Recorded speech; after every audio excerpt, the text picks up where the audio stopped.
दे रहा है, महिलाएं हैं और नीचे में एक छोटी सी बच्ची है और क्या लेके आ रहे हैं? पानी लेके आ रहे हैं। कहाँ के लिए? घर के लिए, नहाने के लिए हो या बर्तन धोने के लिए हो या खाना बनाने के लिए हो, ये पानी लाने का काम कौन करती हैं? महिलाएं करती हैं। लेकिन हमारे यहाँ के पुरुष नहीं करते। ये एक। और एक दूसरा चित्र, ये दूसरे चित्र में हम जेंडर इक्वालिटी की बात करते हैं। कौन से जेंडर इक्वालिटी की बात करते हैं? जहां हम कहते हैं कि एक जीवन में नारी और नर का समान रूप से योगदान होना चाहिए, वहां पर हम जेंडर इक्वालिटी की बात कर रहे हैं। फिर हम आगे बढ़कर बात करते हैं कि दोनों की तराजू जो है वो बराबर होने चाहिए।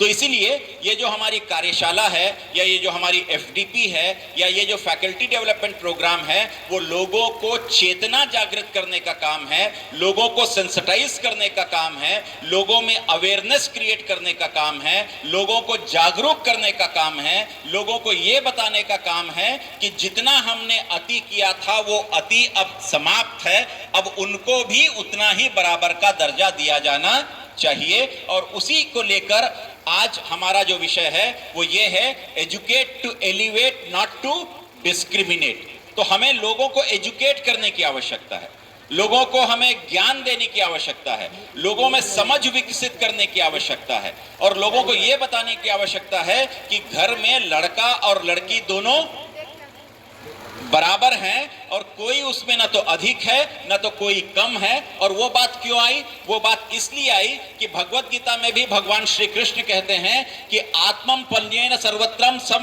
समम पश्यति योर्जुनः सुखम वा यदि वा दुखम स योगी परमो मतः। मतलब ये है कि एक व्यक्ति जिसको हम योगी मान सकते हैं, वो योगी वही हो सकता है जो सबको बराबर की नजर से देखता है और जो दुख और सुख दोनों को बराबर देखता है। मतलब यदि हमारे पिता और हमारी माता हैं और घर में संतान यदि लड़की होती है तो भी उतनी ही खुशी मनाए, लड़का होता है तो भी उतनी ही खुशी मनाए। और जो व्यक्ति लड़का और लड़की के होने में समान खुशी मनाता है, उससे बेहतर योगी कोई हो ही नहीं सकता। हमारे यहाँ होता है कि हम जन्मदिन लड़कों का अच्छा मनाते हैं लेकिन लड़कियों का नहीं मनाते हैं। 4 लड़कियां हो गई तो हम 5वें जो संतान होगी वो किसका चाहते हैं? लड़का चाहते हैं। तो ऐसे लोगों को हम योगी कहते हैं। या जिनके यहाँ लड़के हुए ही नहीं, लड़कियां ही हैं, तो वो व्यक्ति जो लड़कियों को पढ़ा लिखा कर उनको संबल बनाकर उनको अपने पैरों में खड़ा कर पाने वाला पिता जो होगा या जो माँ होगी, उससे बेहतर योगी आपको कहीं मिलेंगे ही नहीं। जितने भी साधु सन्यासी आपको प्रवचन देते हैं उनको भी आप छोड़ दीजिए, आपके लिए वो माता वो पिता सबसे बड़े योगी हैं।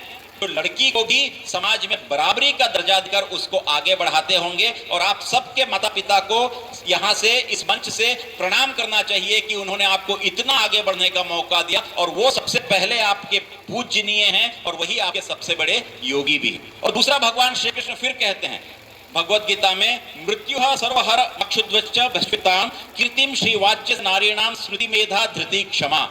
मतलब ये है कि मैं जो है वो सब में निहित हूं और जहां महिलाएं हैं उन महिलाओं में उनकी किस्मत जो है वो मैं हूं, उनकी जो स्पीच है या उनसे जो निकलने वाले शब्द जो है वो मैं हूं, उनके जो स्मृतियां हैं वो मैं हूं, उनमें जो ज्ञान है वो मैं हूं और वो जो तेजी से काम करते वो भी मैं हूं और उनमें जो धैर्य है वो भी मैं हूं। मतलब ये हुआ कि भगवान श्री कृष्ण कहते हैं कि प्रकृति जो है वो प्रकृति से ही स्त्री बनती है। तो स्त्री की प्रकृति में यदि धैर्य है तो वो धैर्य श्री कृष्ण के कारण है। और इसलिए जब हम भगवत गीता की बात करते हैं, कर्म की बात करते हैं, तो भगवत गीता में भी कहीं पर भी महिलाओं और पुरुषों में कोई भी भेद नहीं है। ये पूरी की पूरी इक्वालिटी की बात करता है। और वही इक्वालिटी को आगे बढ़ते हैं जेंडर, जहां पर मीडिया में क्या है, आप मीडिया में कितने एडवर्टाइजमेंट्स देखते हैं? टीवी देखते हैं आप?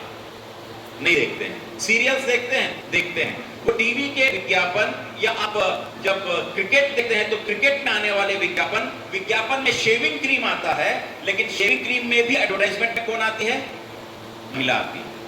जो भी उत्पाद हैं उन सारे उत्पादों में महिला को एक कमोडिटी के रूप में उपयोग किया गया है। मतलब महिलाओं के बिना तो हमारा कोई एडवर्टाइजमेंट बन ही नहीं सकता। ये मीडिया ने कर दिया। फिर एक और कर दिया कि मीडिया का प्रभाव इतना ज्यादा बढ़ गया है कि हर तरीके से टीवी प्रोग्राम में कह लीजिए या फिर विजुअल मीडिया में कह लीजिए, हर तरीके से जो नीचे वाली बात है, विमेन जो है या महिलाएं जो है उनका इंटरप्रिटेशन वो गलत तरीके से कर दिया गया। और इसलिए हमें इस समाज में बराबरी की नजर से देखने की एक मुहिम जो है वो चालू हुई, और वही मुहिम जो है उसको हम आगे बढ़ाते हैं, और आगे बढ़ाते हैं जेंडर रोल। जेंडर रोल क्या होता है? जेंडर रोल ये होता है कि किसी भी जेंडर, चाहे वो मेल हो चाहे वो फीमेल हो, उनके प्रति हम अपना नजरिया कैसे रखते हैं। महिलाओं का पुरुषों के प्रति, पुरुषों का महिलाओं के प्रति। जेंडर का मतलब यह है कि न तो उसमें महिला है न ही उसमें पुरुष है। जेंडर का मतलब यह हुआ ताकि वो महिला हो या पुरुष हो, उन दोनों के प्रति हमारा नजरिया कैसा होता है, हमारा बिहेवियर कैसा होता है, हम उनके साथ बिहेव कैसे करते हैं। और हम जब दो अलग अलग महिला और पुरुष हैं तो हम उनको किस तरीके से जेंडर स्टीरियोटाइप के लिए आते हैं, मतलब हमारी सोच उनके प्रति कैसी होती है। महिलाओं को देखकर हमारी सोच कैसे निर्मित होती है, या पुरुषों को देखकर हमारी सोच कैसे निर्मित होती है। वो जो सोच हमारी निर्मित हो रही है, वो जो स्टीरियोटाइप हो गई है, एक ही जैसे हो गई है, उस सोच में परिवर्तन करने की आवश्यकता है। इसलिए इक्वालिटी तब तक नहीं आएगी चाहे आप एफडीपी 1 नहीं 50 करा लीजिए, कोई मतलब नहीं होगा। आप ले जाके झंडा उठा के महिलाओं की या पुरुषों की समानता की बात कर लीजिए, आप चाहे बैठकर हड़ताल कर लीजिए, तब भी समानता नहीं आएगी। समानता तब आएगी जब हमारा ये परिवर्तित हो जाएगा, ये मतलब माइंडसेट परिवर्तित हो जाएगा। जिस दिन हमारा माइंडसेट परिवर्तित हो जाएगा उस दिन अपने आप समाज में इक्वालिटी आनी प्रारंभ हो जाएगी। और इसीलिए ये एडवर्टाइजमेंट है। इस एडवर्टाइजमेंट पे देखिए, ये महिला बैठी हुई है और उसके कमर में दर्द आ जाता है या कमर लचक जैसा हो जाता है, तो उसका पति जो है वो आता है, पूछता है क्या हुआ। वो महिला बोलती है कमर में बहुत दर्द हो रहा है, तो वो एक ऑइंटमेंट मुंह का ले आता है और मुंह का ऑइंटमेंट उसको दे देता है और बोलता है इसको लगा लो, और उसके बाद फिर क्या करो, काम फिर प्रारंभ कर दो। मतलब ये हुआ आह से आहा तक। मतलब पहले वो आह कर रही थी और जैसे ही ऑइंटमेंट लगा के थोड़ा देर हुआ, अब क्या हो गया, कैसे लग रहा है, अच्छा लग रहा है, तो फिर खाना वगैरह सब बनाने का काम।